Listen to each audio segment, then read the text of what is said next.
Hello everybody, my name is Mitch and today we're going to do a fight breakdown predictions video for Cory Sandhagen, the Sandman versus TJ Dillashaw. I'm pretty excited for this fight. We have Cory Sandhagen. He's looked like a prospect for quite some time now. He had a tough loss to Aljamain Sterling that looked like it was a contender's match, and then since then he's had back-to-back wins that more or less look like highlight reels. On the other side, we have TJ Dillashaw coming off of his EPO suspension. I believe it was 2 years he was suspended.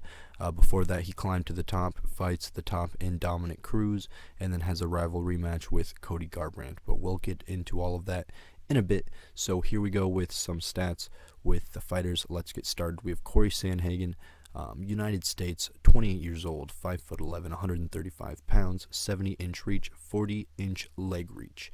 TJ Dillashaw, United States, 35 years old, 5'6.5 inches tall, according to UFC.com, 135 pounds, 68-inch reach, and 38.5 leg reach. I don't think age is going to make too much of a difference here. I don't think the layoff is going to cause any problems. He doesn't really crack under pressure. I feel like he shows up, he does his best. You don't see him make mistakes. He shows high fight IQ always, I feel like. And then Cory Sandhagen on the other side, also high fight IQ. He's got the reach advantage. He knows how to use it. I'm excited for this fight.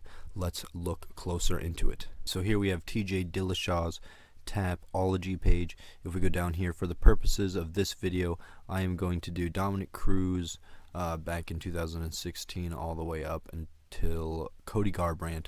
This Henry Cejudo fight was at 125, and there was also the whole EPO business. It would take too long to go over all of his fights, although it is interesting to note that it is a rematch, the fight we're going to go over for this one. And then on Cory Sandhagen's side, this is also interesting to note.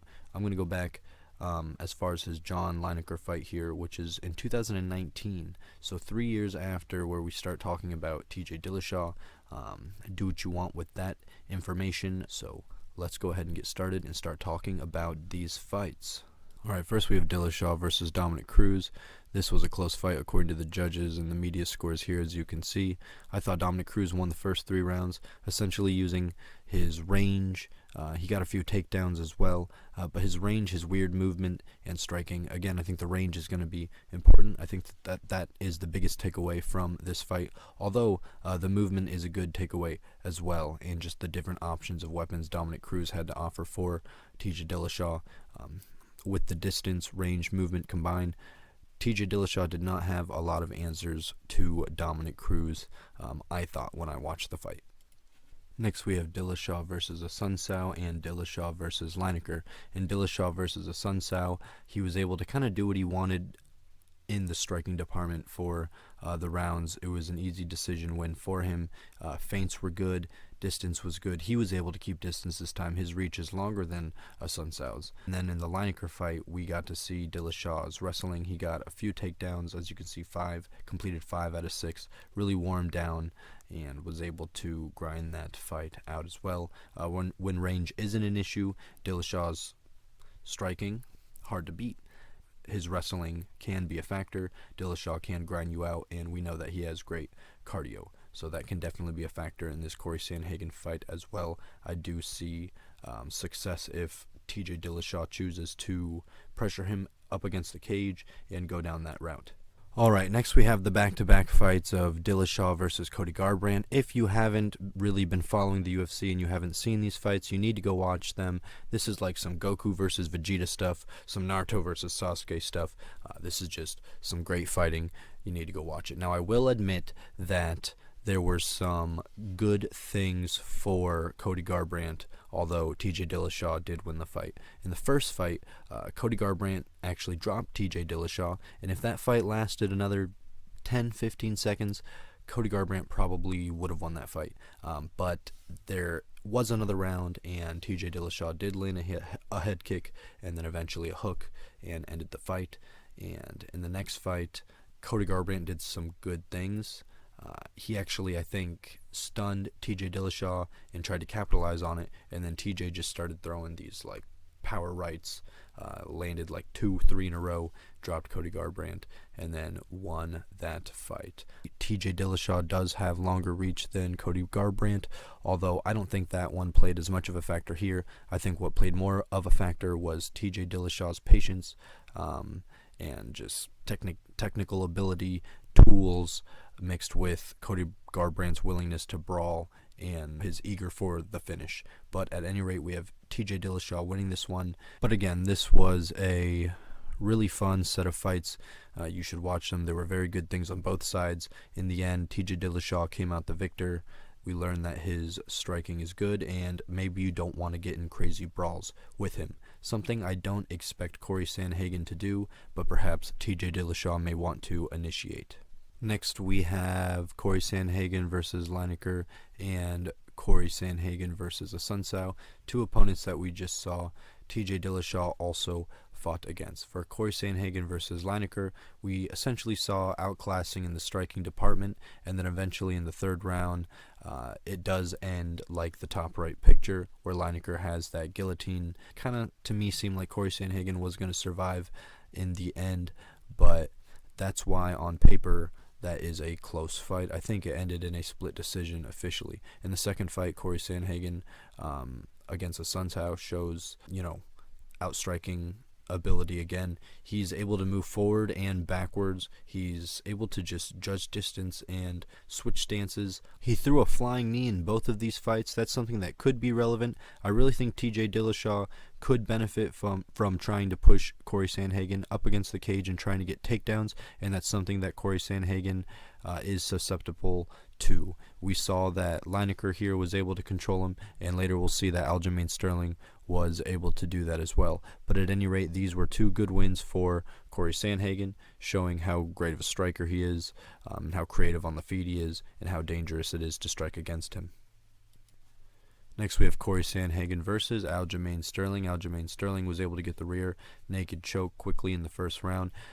Cory Sandhagen, I've never really seen him resist somebody trying to come in and pressure him. It seems like he just invites it. He seems comfortable no matter where the fight goes. In this one, he should not have been. Aljamain Sterling pushes him up against the cage, climbs on his back, and then completes the choke eventually.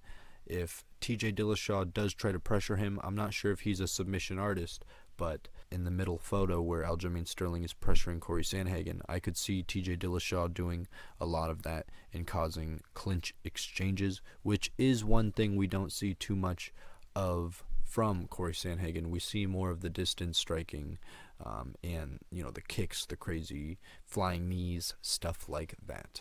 Next, we have Moraes versus Sandhagen, and I'm sorry for the Frankie Edgar fans, but Cory Sandhagen versus Frankie Edgar. But honestly, who's not a Frankie Edgar fan? For the Moraes versus Sandhagen one, we have, the first round, honestly, is pretty good and close, I thought, but Cory Sandhagen, I would say, had won it. Throughout this fight and then the Assunção fight and the Lineker fight, Cory Sandhagen definitely does get hit. You can pressure him and you can get hit, even though he's longer and has the range and striking ability and usually wins the exchanges. He does get hit, and TJ Dillashaw hits hard. We know that he has the ability to knock out, so that's something to note. In the second round, he ends up landing that crazy spinning heel kick, knocks Moraes out, and then in the fight against Frankie Edgar, there's that flying knee that we talk about.